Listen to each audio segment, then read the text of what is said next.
Hello friends, welcome to my channel. This is CA Rakhi Agrawal. आज का हमारा टॉपिक है form 3CD part B clause 17। So let's start our topic.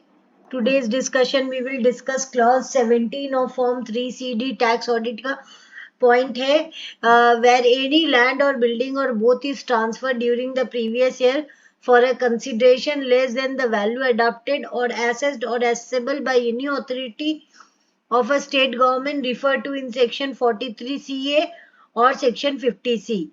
अगर कोई भी एसेट है या तो कैपिटल एसेट है या बिजनेस एसेट है जो कि इमूवेबल एसेट है लाइक लैंड और बिल्डिंग या बोथ, अगर वो ट्रांसफर होता है during the previous year less than the value assessed by the stamp duty valuation officer. Stamp duty जो सर्कल रेट है उसमें जो अमाउंट एसेस्ड हुआ as referred in section 43 CA और सेक्शन 50C में जो वैल्यू किया गया उससे अगर लेस में आपने ट्रांसफर की है कोई भी एसेट तो आपको रिपोर्ट करना पड़ेगा under clause 70। This clause is applicable to all the assessee. The reporting arises in case there is a transfer of land or building or both, whether held as capital as 50C or business asset. If business asset is transferred, it will under section 43 CA during the previous year for a consideration less than the value assessed, adopted or assessable by an authority or state government.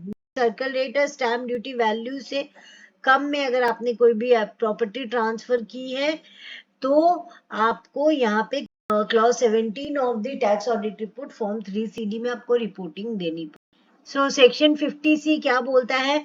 Section 50C is applicable where the assessee has transferred a capital asset.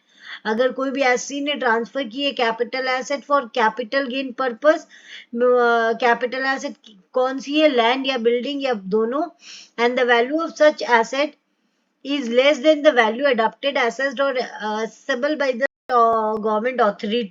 कि अगर आपने कोई भी asset transfer की है less than the value assessed by the stamp duty value, उससे कम में अगर आपने ट्रांसफर की है, in such case for the purpose of capital gain section 48 के लिए the value so adopted, assessed और assessable by stamp duty authority, जो वैल्यू एसेस करता है स्टैम्प ड्यूटी वैल्यूएशन ऑफिसर, वही वैल्यू को आप कंसिडर करोगे as deemed to be the full value of consideration और उसी पे आपको टैक्स देना पड़ेगा। मतलब section 50C is applicable on seller's perspective if the SC transferred any capital asset, if it is an immovable asset below the value adopted by the stamp duty officer, in that case for the purpose of capital gain जो value stamp duty valuation officer adopt करेगा जी को आप deem to be value of full value of consideration मान लो। So for example के purpose के लिए हम लोग समझते हैं if the stamp duty value is,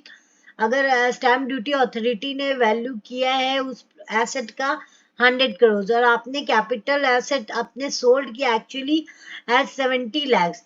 so for the purpose of capital gain as per section 50C बोलता है कि आपका 100 करोड़ जो कि स्टैम्प ड्यूटी ऑफिसर ने वैल्यू की है, स्टैम्प ड्यूटी वैल्यू को ही हम लोग मानेंगे for the purpose of capital gain tax के लिए। तो 100 crore is taken into consideration as per section 50C if any capital asset is transferred below the stamp duty rate. So summary is SDV means stamp duty value is greater than 110% of the consideration, then stamp duty value will be considered। लेकिन यहाँ पे एक relief दिया गया है section 50C में, अगर variation है between the stamp duty value जो गवर्नमेंट ने एसेस की है और जो आपने एक्चुअल में कंसिडरेशन रिसीव किया है, उस दोनों का डिफरेंस लेस देन 10% है तो आप जो आपने एक्चुअल में रिसीव किया है उसी को कंसिडरेशन मान लीजिए। लेकिन अगर जो स्टैम्प ड्यूटी वैल्यू का और एक्चुअली जो आपने सेल किया है उस दोनों का डिफरेंस मोर देन 10% है, तब आपको स्टैम्प ड्यूटी वैल्यू ही कंसिडर करना पड़ेगा as full value of consideration for the purpose of section 48। कि अगर 10% का डिफरेंस का रिलीफ दिया गया है कि अगर दोनों का वेरिएशन 10% तक का है, यही बोला है the finance minister increase the safe harbour rate. Safe harbour rate जो कि that is the rate of variation that will be allowed between the actual sale consideration value and the stamp duty value of the property up to 10%।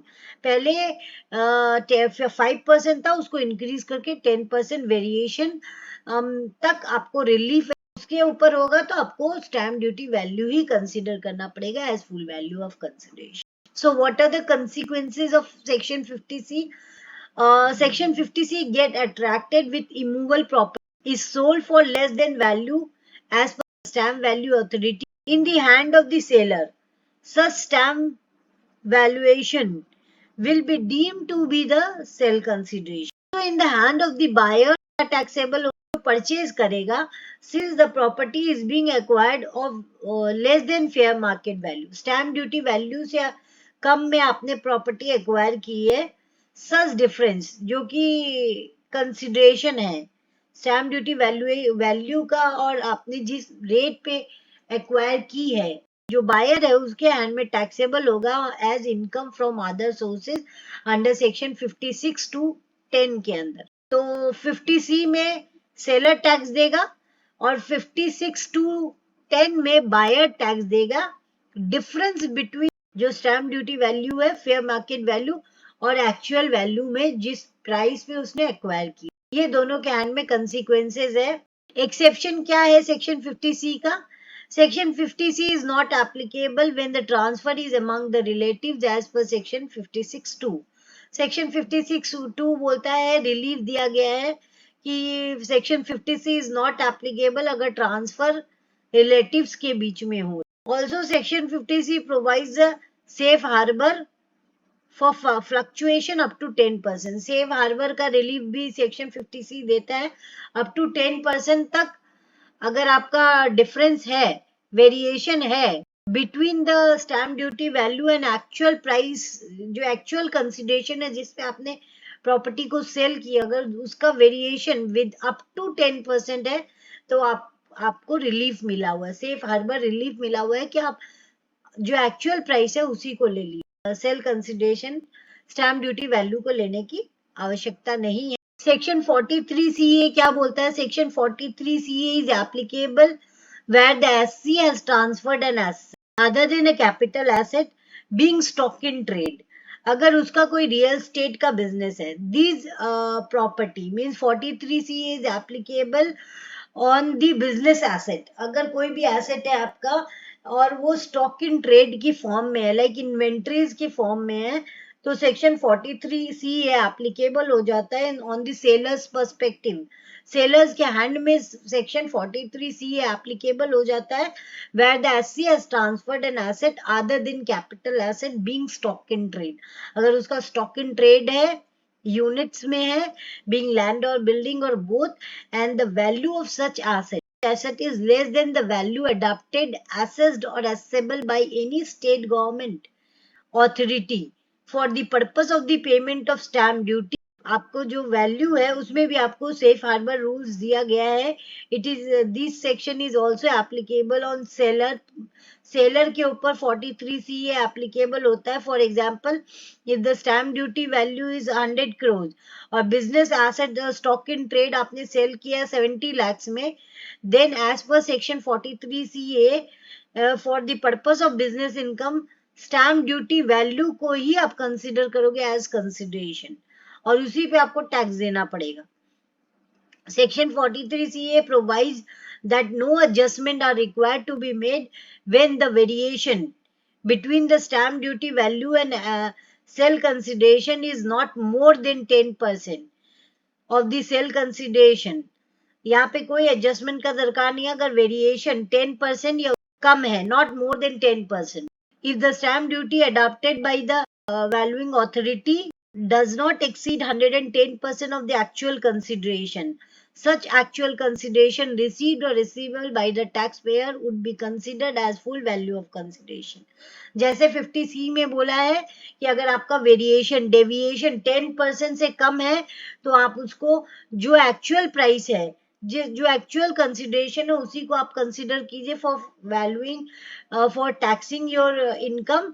But अगर उसका difference variation between the stamp duty value officer ने जो authority ने जो determine की है price और actual consideration जो आपने रिसीव की है उसका वेरिएशन 10% से ज्यादा है, then you have to take the stamp duty as consideration, as full value of consideration, and tax would be computed accordingly.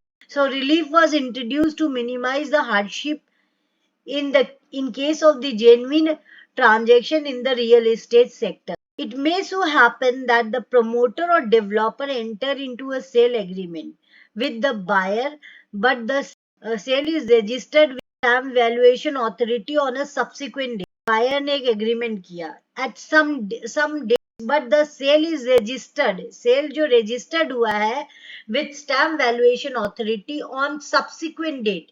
वो ऑन एनी अदर डेट्स में हुआ है। सपोज आपने एक एग्रीमेंट किया डेवलपर के साथ ऑन 2 अक्टूबर, पर आपका जो रजिस्ट्रेशन हुआ है स्टैम्प ड्यूटी वैल्यूएशन ऑफिसर के साथ, जब एक्चुअल में वैल्यूएशन हुआ है रजिस्ट्रेशन हुआ है उसका एट सब्सिक्वेंट डेट किसी और डेट पे 10 October, in such case the tax payer कौन सा वैल्यू आप लोगे, स्टैम्प ड्यूटी वैल्यू आप कौन सा कंसीडर करोगे for taking as a business income.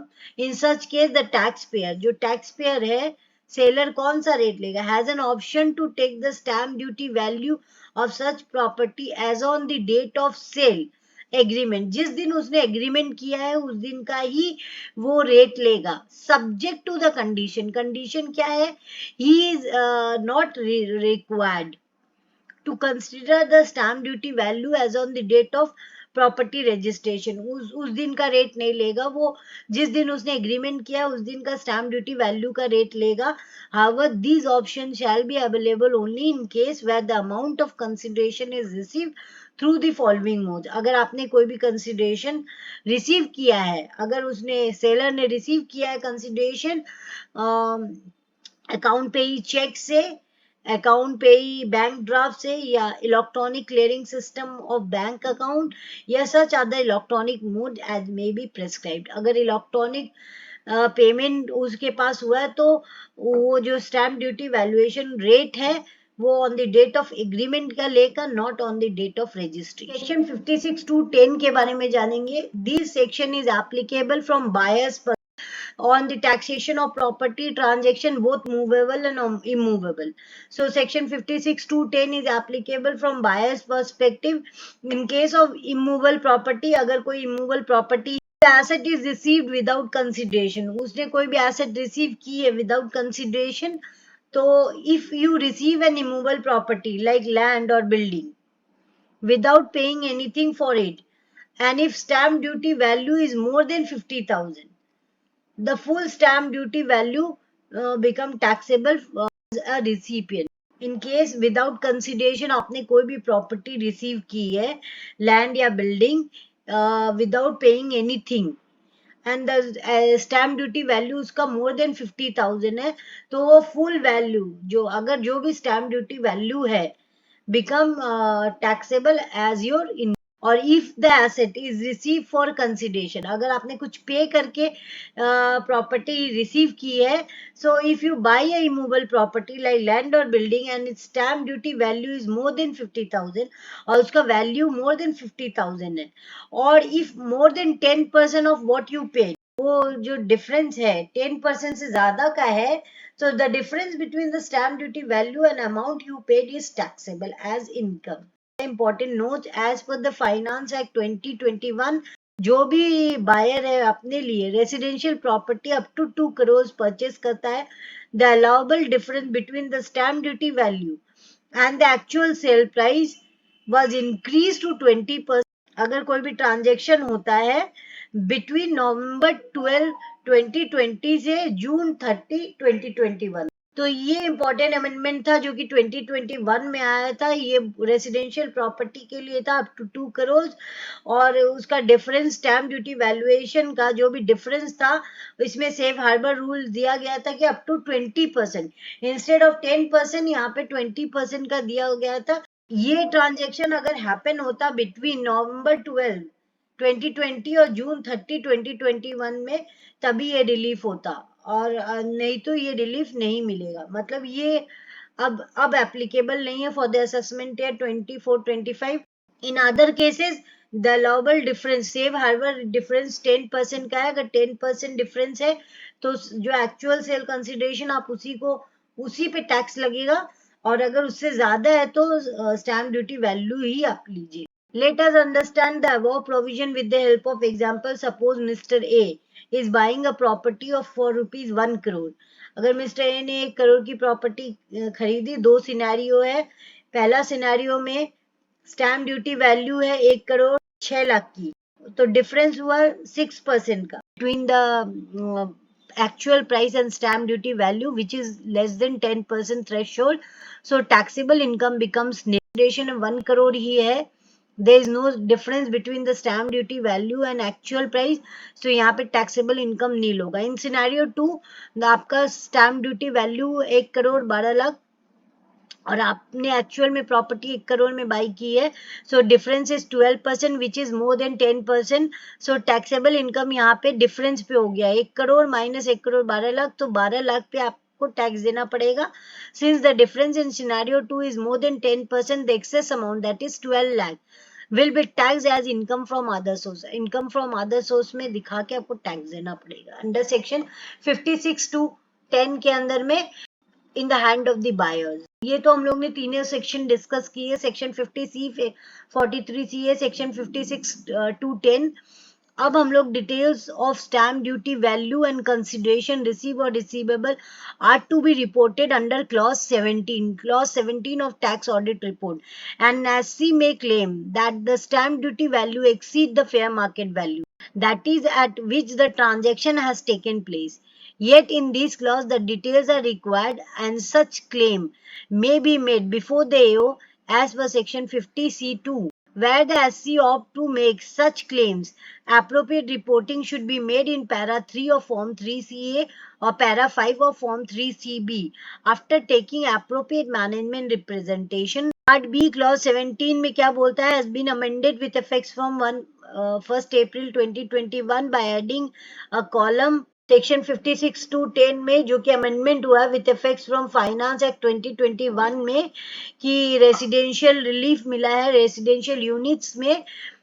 अगर उनका कोई भी एससी परचेज करता है रेसिडेंशियल यूनिट जिनका के डिफरेंस स्टैम्प ड्यूटी वैल्यूएशन और ट्रांजैक्शन प्राइस का अप टू 20% है डिफरेंस, तो उनको रिलीफ दिया गया है। और उनका अमाउंट भी यहाँ पे क्या अमाउंट है ये हम लोग ने भी अभी डिस्कस किया था कि 2 करोड़ का अमाउंट है। ये क्लॉज हम लोग यहाँ पे देंगे, क्लॉज 17 में रिपोर्ट करेंगे। Tax auditor should obtain the information, tax auditor क्या करेगा? Obtain the information from the SC with regards to the sale of land और बिल्डिंग और both during the previous year, check the same with the books of accounts and financial statement.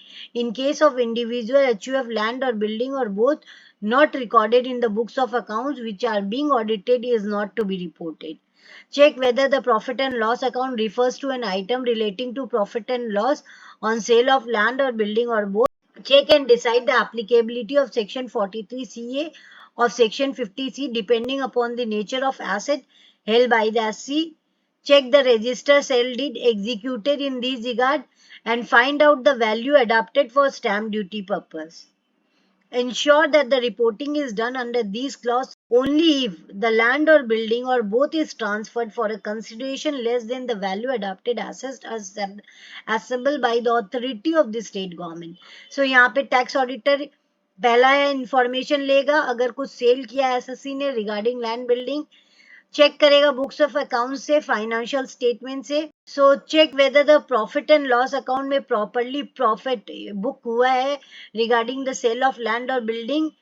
वो check करेगा and decide the applicability या whether business asset is sold या capital asset is sold, कौन सा section applicable है depending upon the nature of the asset held by the C.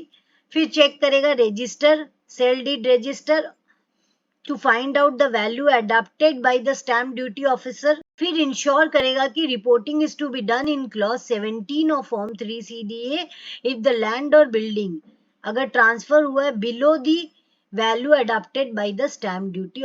I hope I make you understand this clause in a proper way। देखिए property की आपको details जाननी पड़ेगी clause 17 में।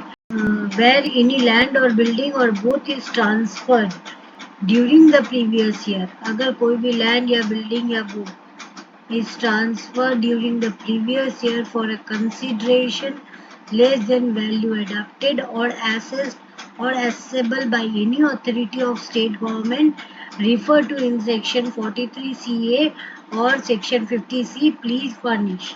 तो अगर अब क्लॉज 17 बोलता है एज पर स्कीमा में आपको क्या डिटेल्स देनी पड़ेगी, जैसे कोई भी प्रॉपर्टी है जो आपने सेल की है, लैंड बिल्डिंग, उसकी डिटेल्स, उसका एड्रेस, कंसिडरेशन रिसीव्ड और एक्रूड, रिसीव कितना कंसिडरेशन आपको होगा या कितना रिसीवेबल है टोटल। जैसे यहाँ in this case the consideration use two clause 10 of subsection 2 of section 56 applicable, क्या ये प्रोविजन एप्लीकेबल है, अगर यस है तो आप यस दीजिएगा, नो है तो no. Thank you for watching my video, if you like please share subscribe.